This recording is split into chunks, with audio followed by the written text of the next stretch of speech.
natin to, tulong-tulong tayo. So today, allow me to start to put context sa ating pinag-uusapan. No?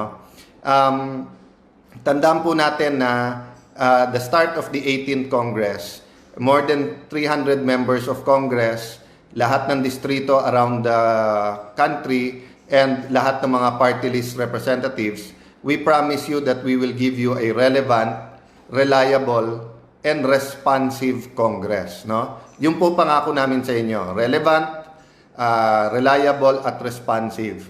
At this point in time, there are three ways that we can do that. No?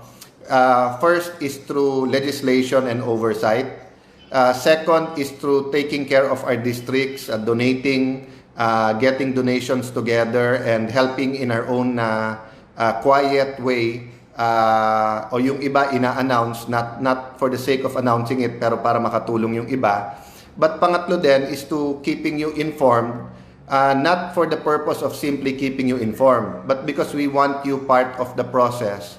We want you to be part of the decision making. So in the same manner na pinararating ng mga kapitan yung sentimento nila sa mga mayor, yung mga mayor pinaparating sa congressman nila. So I'd like to thank Deputy Speaker Abu and Congresswoman Collantes, no, sa pag-iikot nila sa distrito nila to explain what's happening at magkaroon ng feedback. So nakakarating po sa amin yan. No? So yes, in behalf of Congress, either the Majority Leader Martin Romualdez is speaking to you directly through the DCC, or myself together with Deputy Speaker El Rey, Minority Leader po natin na si Bishop Abante ng Manila, or through Eric Yap, Chairman ng APRO, or together, no, yung Oversight Committee. But yung lahat ng feedback po nyo ay binabato din namin.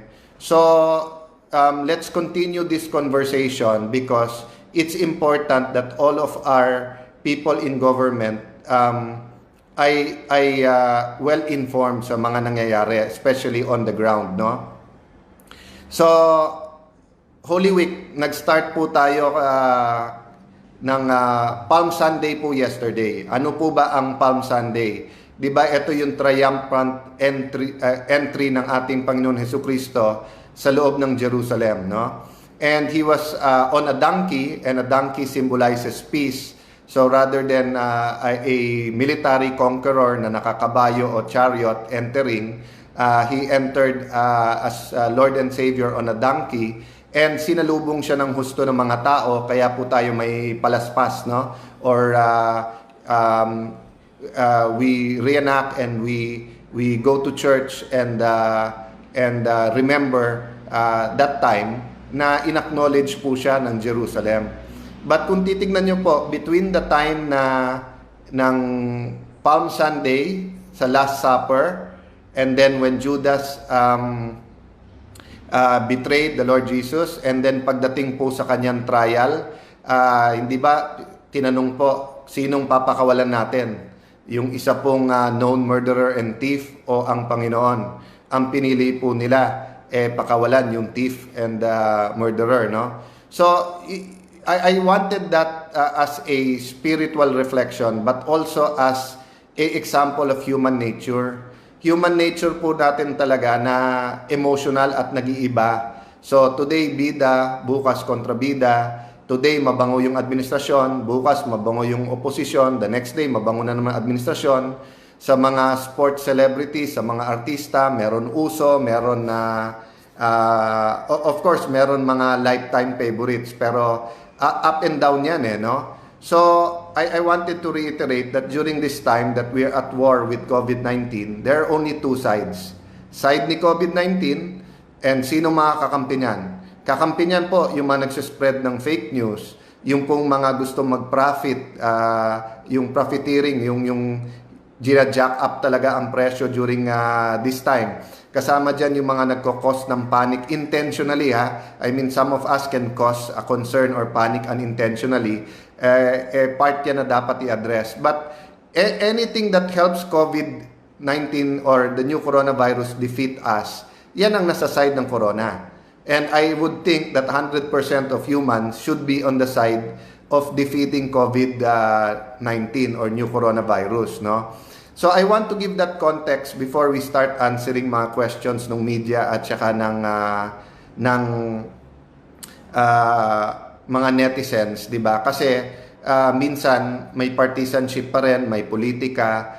Minsan parang eto sinabi ni Alan Cayetano, eto naman sinabi ng IATF, eto naman sinabi ng DSWD. You know, we're working together and we're all here to try to clarify and to inform you and to give you information but also get your feedback. So we're on the same side. So there's no doubt, no, na IATF, DSWD, even the House opposition, kahit anong ideology, no, we're on the same side of this issue against COVID-19.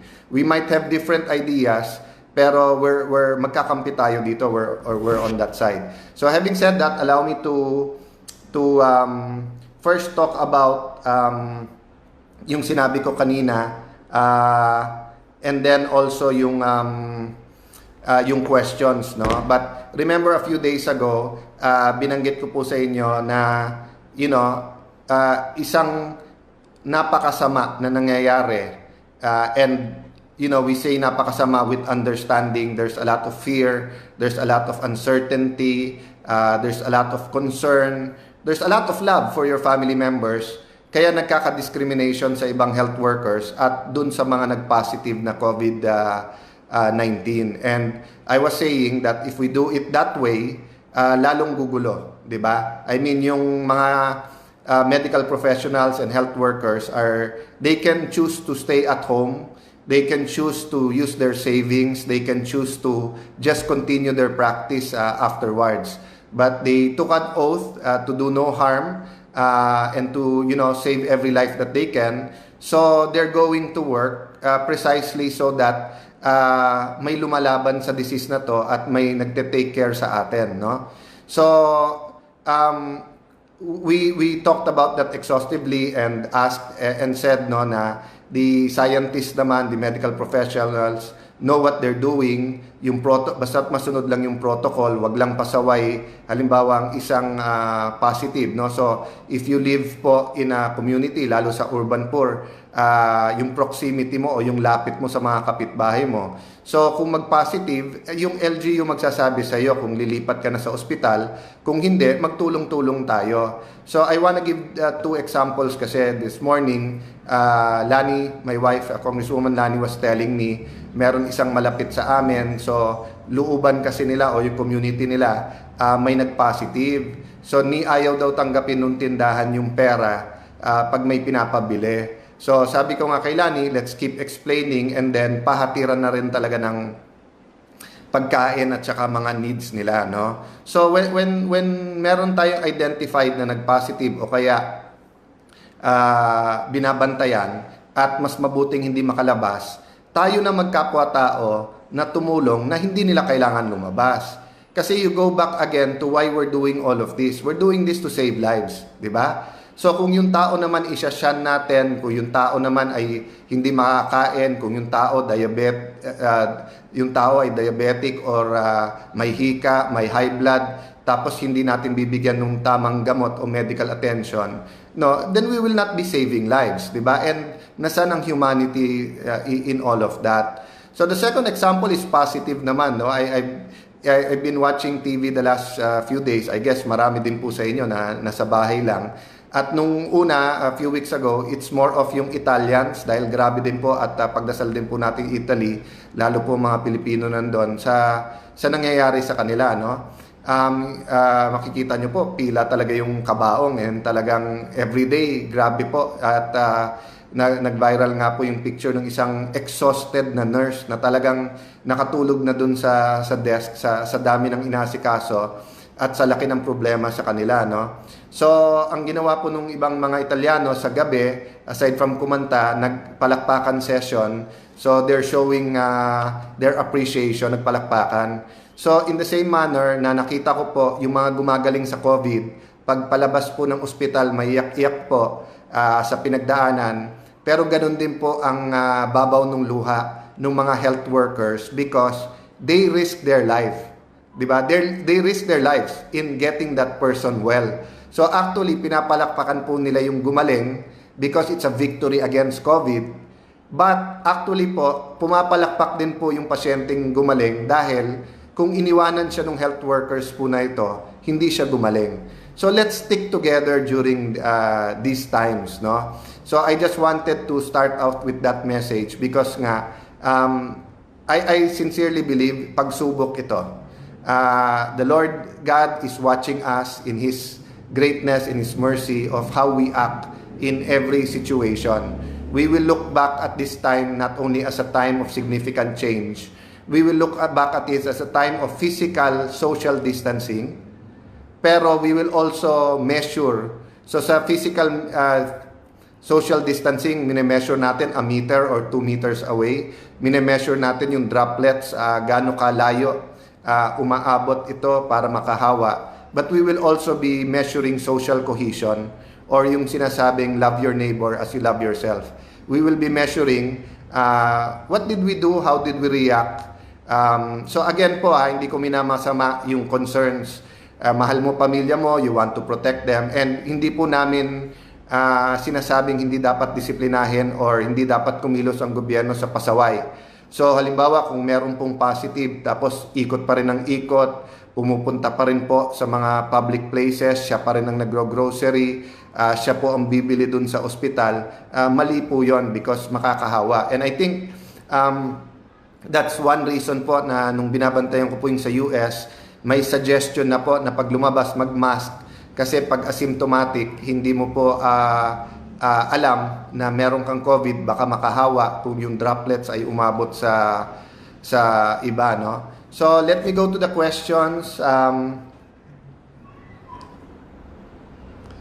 First po, dun sa report, hinihintay pa natin, but may nagtanong po, I think that's, unahin ko na yung question na yon, no? Kasi tinanong po nung isang reporter and tumatawag sa akin yung ibang mga kongresista to get their copy of the report. Usually pinipicturean namin, then we send a copy right away electronically para meron na sila, no? Let me see. Yan. Okay.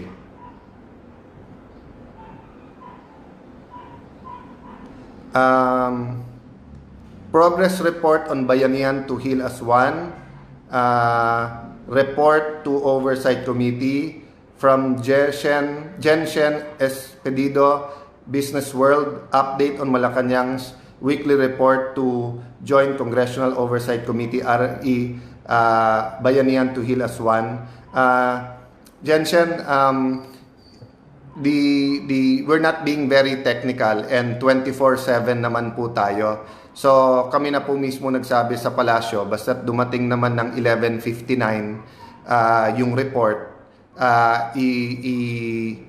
i-receive namin yan, and then hihimayin namin, and then we will give our comments and share with the public, no? So the report is just to have a formal way na lahat tayo informed, but every day nag-briefing naman yung IATF. And I think on Mondays, nagsasalita ang ating Pangulo. So let's wait for the announcement. But actually, his speaking is also part of the report, no? So may written at may oral part of the report dito. So we'll get back to you pag na-receive na namin yung report. And sa mga nanonood sa Facebook at nagko-comment, I'll go through it with you again, no? So, question... Okay, from Mel Caspe, RVFN, Borongan City, maupay nga aga speaker o hapon na, bakit po kailangan may kota ang mga beneficiaries ng 5 to 8 lalo na po sa probinsya? From Jess Gaduco, hi Jess, no? IBC 13, marami pa din po confused lalo sa mga barangay sa pamamahagi ng card per household. Pinipilit pa rin po ng ilan barangay na maghati ang ilang pamilya sa isang form. Paano to ma-address? Okay. Before I answer that, kanina sinabi ko na, there's no him or her, us or them, conservative, liberal, communist, or whatever, Christian, Muslim. Here, it's COVID-19 versus all of us. So, I want to share the simple principle, no? sa lahat ng pag-uusapan natin at sa lahat ng ikla-clarify po natin, I think we go back to yung purpose ng gobyerno, purpose ni President Duterte, purpose ng economic team at ng Kongreso sa batas na to. Okay? And when you talk about this law, yung Bayanihan to Hilas 1, you talk about COVID-19 because it's a response, di ba? It's a response to COVID-19. So our response to COVID-19, which is based on scientific advice, is mag-lockdown or magkaroon ng community quarantine and later on the enhanced community quarantine. So the problem with the community quarantine is nag-uunahan ngayon anong papatay sa'yo, COVID-19 o yung gutom. So the Bayanihan to Hilas 1 was passed because ang intensyon ng Pangulo, wala pong magugutom at wala pong nangangailangan ng gamot na hindi niya makukuha during this time, na hindi ka naman makatrabaho, hindi ka makapunta sa kamag-anak mo, hindi ka makapunta sa 5-6 o sa sanlaan o sa bangko para mangutang. So every time there's confusion, bumalik po tayo doon. Ano ba intensyon ng ating Pangulo? So in this case po, yung quota, ang intensyon po ng Pangulo, walang magutom eh. So that has to be our frame of mind. Having said that, it's supply and demand. Meaning, kung ang hinanda ng gobyerno ay 100 billion for 18 million families, but actually 18.5 million families ang nangangailangan, hahanap tayo dun sa 500,000 families. No? So yung quota, actually mga mayor ang nagbigay ng name na to sa Metro Manila na quota because based on certain official statistics, no? I think it was the 2015 census, pero ang ginawa ng Department of Finance, nag-add ng 3 million on the census, no? Kasi tumaas ang population natin. Based on that, per region, meron po yan scientific estimates, no? It's not guesstimates, hindi po to hula, pero hindi rin po to eksakto, no? So it's let me call it scientific estimates of ilan po ang pamilyang bibigyan. So as these numbers come out, halos lahat po ng kapitan at mayor ay nagsasabi ng kulang, no? And part of the confusion is let me jump to one question kasi I think papasok din dito, no?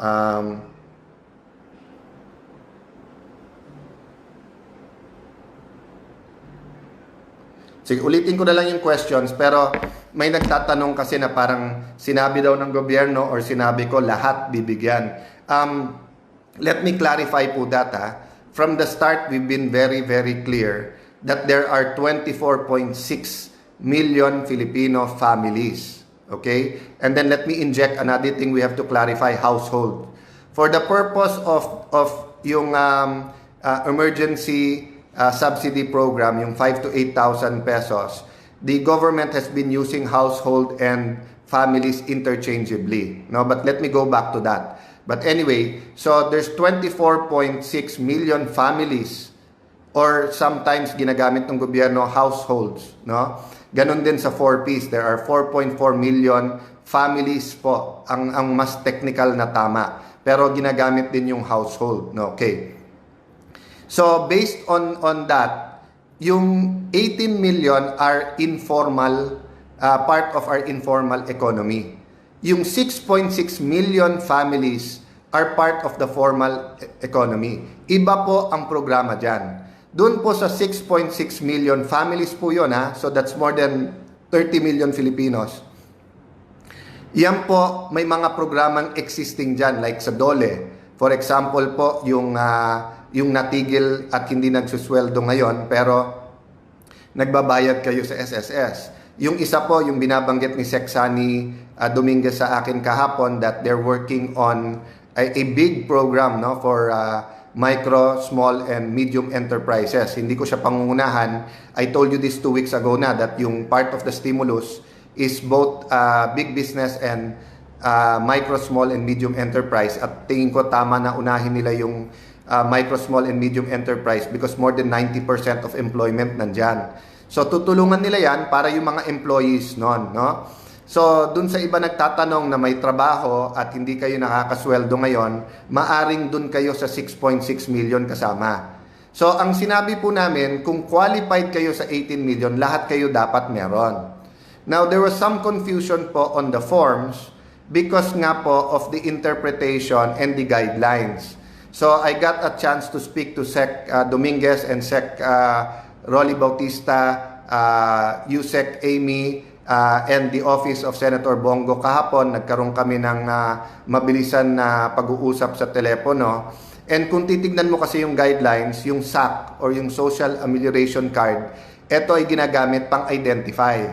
Pero ang nangyari sa implementation, kung ilan lang ang ibibigay sa city mo, yun din lang ang number of forms, di ba? So going back to the household, no? Kung titignan niyo po sa dictionary, ang nakalagay po ng meaning ng household, it's number of people in a house and measured as a unit, no? Other definitions is yung laman ng bahay, pero halimbawa sabay kayo kumakain or preparation and everything. So to give you context, hindi po lingid sa kaalaman ng Department of Finance at ng economic team that in fact in the Philippines, lalo sa highly urbanized, maraming pamilya sa isang bahay. So rather than mag-argue tayo kung sino tama, dictionary, etc., kasi nasa mga guidelines na yan, dun sa mga nakikinig na mag-i-implement, at tandaan nyo po, I'm addressing myself to the public, I'm addressing myself to the LGUs, hats off sa inyo talaga bumagsak ang problema, pero pakiusap nga ng Pangulo at tulungan ng national government. And of course, I'm talking to the national government, specifically DSWD and the task force, no? So, to take out confusion, Tagalogin na lang natin, o let's use the Filipino language. Ang isang bahay, maaring maraming pamilya. So, kung ang laman ng bahay mo ay 3 pamilya, at 2 pamilya doon ay qualified, edi yung 2 pamilya makakatanggap. Kung 3 pamilya ay qualified, di yung 3. Kung 3 kayong nandyan at sa formal economy kayo, di ba? Example, hindi bahay, compound. So may mga kaibigan po ako sa compound nakatira, nandun pa yung magulang, 4 silang magkapatid, tig-isa silang bahay, yung bunso ay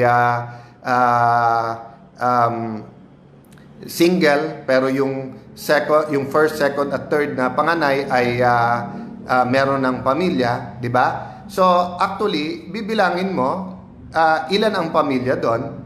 So in dictionary terms, isang household 'yon, pero maraming pamilya. But as I said, because it's being used interchangeably sa mga guidelines, clarify namin, ang ibig sabihin ng household in this context is pamilya. So Tagalogin na lang natin. Yung isang bahay, maaring maraming pamilya. Okay? Pero wag nyo po sisihin si Mayor, wag nyo pong sisihin si Kapitan, because there are only 2 possibilities sa mangyayari. Kasi ibibigay at ibibigay sa inyo to. One possibility is that hindi kayo qualified, and that means may ibang programa that you will qualify pag kailangan ka nun. But not the ESP program, no? Yung Emergency Subsidy Program. So maraming ibang program, DSWD, DOLE, Department of Agriculture, and then may inaayos po ang economic team led by Sec Dominguez for micro, small, and medium enterprises. And then later on, with the business community at yung mga nag-a-advise and kasama Central Bank, there will be more programs for the economy, no? The second possibility is that kulang talaga. Meaning, sa census, 50,000 households, and then 30,000 ang bibigyan, but in reality, 70,000 na kayo at dapat bigyan ay 35. So, dito po tayo nakikiusap na hindi sapat sa crisis na to yung whole of government approach. Whole of government po, ibig sabihin, hindi magtuturoan yung gobyerno kay local government, national government, barangay, interagency, kongreso, executive, kailangan magtulong-tulong. This is really an all-of-people approach. Tayo-tayo na ang magtulungan lahat, no? So, yung sinasabing, yung isang question po ng isang reporter na tinatanong, yung sinasabi daw ng ibang kapitan ay maghati-hati sa isang bahay. This may be a creative way to help and get you the help muna. So, mag-uusap po ulit kami ng DSWD today. May 2 USEC po na ibinigay po na contact. May matrix na po kami ng mga guidelines, may mga suggestion, may mga may mga very successful na nagawa together. One example po niyan is with COA. And let me thank Sec Rolly and Yusek Amy and Deputy Speaker El Rey Villafuerte. And of course, thank you to Chairman Aguinaldo. By working together, naayos nila yung guidelines ng COA kasi under the existing guidelines ng COA before this emergency, pag meron pang unliquidated yung LGU, hindi pwede mag-download yung DSWD. Pero kung hihintayin natin yan, meron mga LGU o marami, hindi mada-download yung ESP or yung Emergency Subsidy Program.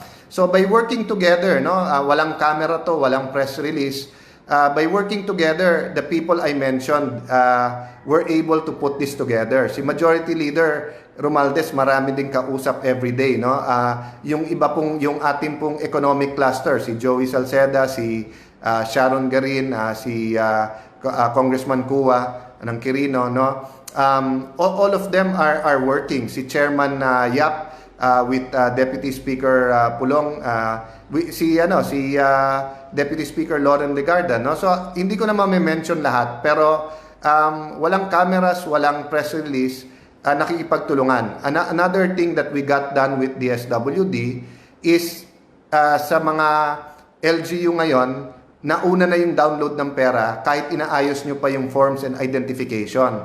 Sa unang guidelines, baliktad, or sa draft ng guidelines, hihintayin muna lahat. Tama po si Deputy Speaker El Rey na marami pong LGUs at napakalaking pera po na to, 100 billion per month. Mahirap yung banking process at yung ganito kalaking pera. So at least kung nasa inyo na pera, nada-download na, if you take 2 or 3 days to finish yung listahan bago ibigay, nasa inyo na yung pera, Another thing po that was got done, yung house to house, So sunod po yung sa March 21 meeting po, sinuggest po ng House panel na house to house po ang validation, ang delivery, at meron po tayong infographics na nakapost dito sa Facebook ko, Ang hindi pa po namin natatanggal dyan, at yan po ay gusto namin i-work out sa DSWD, yung pong liquidation, meron pa hong pirmahan o payroll. Kasi sa panahon po ngayon, hindi dapat tayo lumapit, may social distancing. Pangalawa po, the droplets can be on the ball pen, on the paper, So ito po so far is not a COA regulation. But wala namang masama na makipag-ugnayan sa COA ang executive branch, So far it is the bureaucracy or the DSWD. And hindi po natin masisi ang DSWD because in the past, pag wala yan, sila pa nakakasuhan. But let me go back to my experience sa DFA po. And again, hats off sa atin SecGen ngayon at dati po nating Undersecretary na si Joel Montales. Alam nyo, nung bagong dating siya sa DFA, sinabi ko na kailangan talagang maayos yung problema sa passport. And una niyang tinanong, ano mga kailangan at kulang? At ang sagot sa kanya ng DFA, kulang na kulang sa tao. So sabi, sige, hire tayo kagad ng tao, kahit Saturday, Sunday, magte-training tayo. Yung una, sinabi po ng bureaucracy, 3 months Nagalit pa si Yusek Joel, hinimay niya isa-isa yung requirements. Nagawa po to 1 month instead of 3 months. Another example is yung electronic payment at actually yun ang nakasolve Kasi about 30-40% nagre-reserve tapos hindi dumadating. Yung iba po mukhang harmless o hindi nila sinasadya, but yung iba po binebenta yung slots kaya pinupuno. But with electronic payment, bayad ka na bago ka makakuha bago ma-finalize yung appointment mo. So humalos 100% yung dumadating.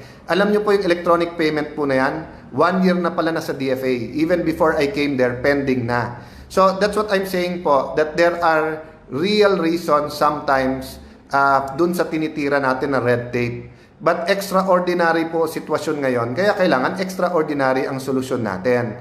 So we have to work closely with the different agencies and ano pa ba makakatalo dun sa picture na inaabot mo ang pera at pati yung bahay kuha. 'di ba? Everything unless i-photoshop mo, but napakawalang yana naman siguro nung yung kapitan na hindi bibigay. At saka yung nasa picture naman, makakasalita yun kung binigay o hindi. Lines is whether we agree or not. Pareho naman po kami ng DSWD na ituloy nyo muna yung LGU kasama po ang mga field offices ng DSWD na i-start ipamigay ito. Doon po sa inyo nag-aalala na qualified kayo hindi makakatanggap, every minute, every day po dinidiscuss kung paano punuan yan.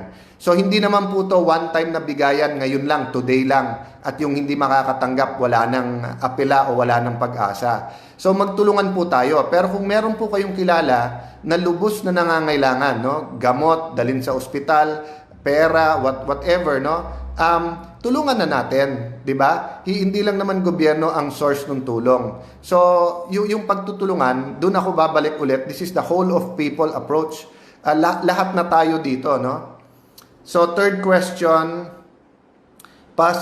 may nabanggit po sa isang araw si DSW Secretary Bautista na posible more than 18 million household talaga ang kailangan maabutan. Ito po yung sinasabi ko sa inyo kanina na isang problema, qualified ba kayo? Baka doon kayo sa 6.6 million. The other one is the actual survey. So nire-recognize po to ng DSWD. And in case kulangin ang 200B, may move pa ba mapag-usapan ng executive at legislative ang supplemental budget? The Bayanihan to Hilas 1 does not limit to 275 billion pesos. The executive can find other sources. But it's not that easy. It's quite tricky, no? Bakit po? Kasi po, pag bumaksak ang ekonomiya natin, marami din pong magugutom. So, recognize po ng gobyerno na madali pong buhayin ang ekonomiya, pero ang patay, hindi nating kayang buhayin, no? Having said that, the economic team is working hard na yung mga kukunin ng budget hindi makaka-apekto sa ating ekonomiya once na under control o matalo na natin tong COVID-19. Okay? Question, does DSWD authorize representatives to get cash aid? Well, kaya nga po natin gustong bahay-bahay kasi kung nandiyan ka sa bahay, hindi ka makakaligtaan. So, if you're someone who is working now and is in essential services, malamang po nandun ka sa 6.6 million eh. No? But for any reason, wala ka sa bahay, that's precisely why we're using LGUs, especially the barangay. So, if I was a barangay captain now, my brother, Mayor Lino, was a barangay captain, or if you're a mayor, at mayor po dati si Lani, alam ko napakahirap ng burden na ikaw mamimili sino makakatanggap at sinong hindi. That's why we're trying to help explain.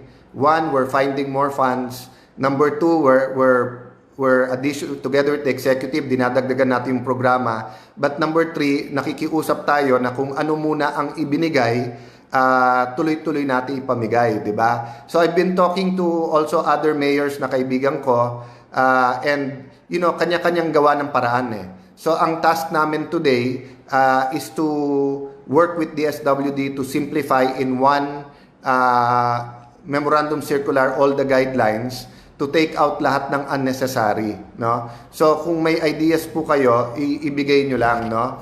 And sandali, just to acknowledge din, no? May nag-forward sa akin. Let me just see if it's kung makikita ko kaagad.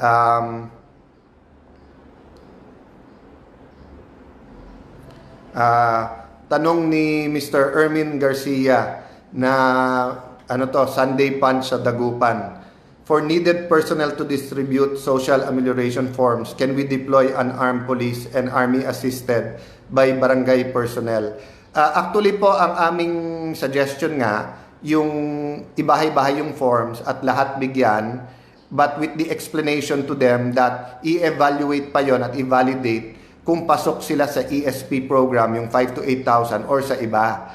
But because nga may fixed number, ang naging interpretation at implementation ngayon is fixed yung number ng forms.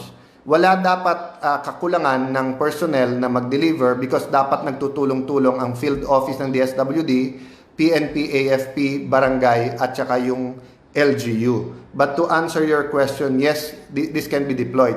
In fact, pagka pera na yung dinideploy, armed po talaga yung military at police. But I've been around, especially sa Taguig, na armado yung mga pulis. Very friendly pa rin po ang tao. Alam po nila na ang pulis po ngayon ay kakampi po nila. No? So, let me just check. May nagpadala sa akin kasi kanina na yung sa, I think this is sa mga liga ng LGUs, may petition nga sila sa gobyerno, no? So, anyway, I will look for it.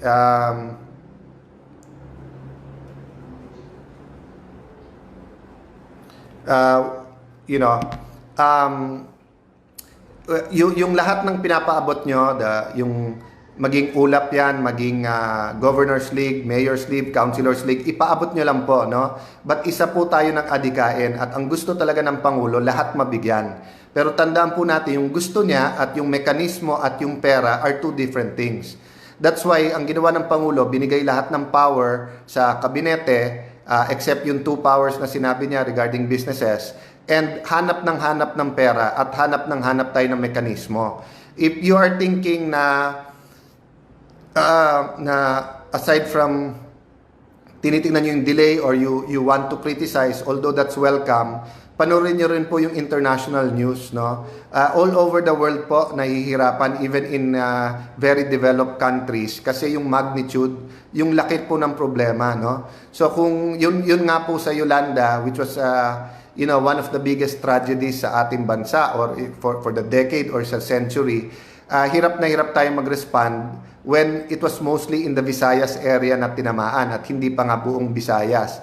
But ngayon po, yung enhanced quarantine or at least community quarantine is almost all around the country and in many countries around the world, no? So kung titignan nyo po, for example, sa PPEs, kung mapapakinggan nyo lang po ang mga pag-uusap namin sa DOH at saka sa IATF, makikita nyo kung gaano namin pinaglalaban na dapat kung kaya nga mag-oversupply. That's why tuwan-tuwa po kami nung sinabi ni Secretary Galvez, ang head implementer ng IATF, na they will stockpile for a month. Because even sa New York, sabi nila wala nang 90-day, wala nang 60-day stock, days na lang ang stock nila. And nag-aaway-away na, no? May issue between Germany at US tungkol sa pagsusupply ng 3M ng mga mask, no? So let's do all that we can, and let me close again with gratitude. Pasalamat ulit sa lahat po sa inyo na you're finding a way. Marami po na may tahian ay nagtatahi na ng sariling mask. Nakita po namin yung mga gown na ginagawa. Yung mga hospital administrators, alam namin po overwhelming na, pero ginagawa nyo ng paraan. And as I said kanina po, no, yung mga host, ayokong banggitin, ayoko magkaroon po ng commotion sa ibang mga lugar. But maraming cities po, despite sa hirap sa nangyayari, sinusuportahan po nila ang DILG, IATF at saka po ang DOH at DFA dun sa mga OFWs na umuuwi. So again po, no, this is really time to dig deep, no, both into our hearts and to our pockets, and try to help more, no. Even po sa take-out, no, pinapanood ko po yung isang show na marami pong restaurant na talagang malaki overhead, no, yung renta, yung pasweldo. So yung mga nag-o-offer ng take-out, it's a sacrifice, but it will also help pay for their employees, no. So dun sa iba po na medyo may kaya at kaya nyo rin po umorder, or of course dun po sa lahat na kaya na ipagpatuloy nyo sweldohan yung mga empleyado nyo, marami pong ngayon na kahit malugi sila, sinesweldohan pa rin nila. That's why the sooner na ma-flatten yung curve, the sooner po na matalo natin ang COVID-19, less po, no, ang masasaktan, magkakasakit, mamamatay, but also more businesses po will survive, and it will be easier for government to help those who did not survive or those na naghihingalo. So magandang araw ulit po sa inyo. If I get the report within the next 2 hours, I might go through it with you. Kung hindi po, malamang bukas na. God bless you all. Salamat po sa pagbabantay nyo sa gobyerno, at sama-sama po tayo. God bless you.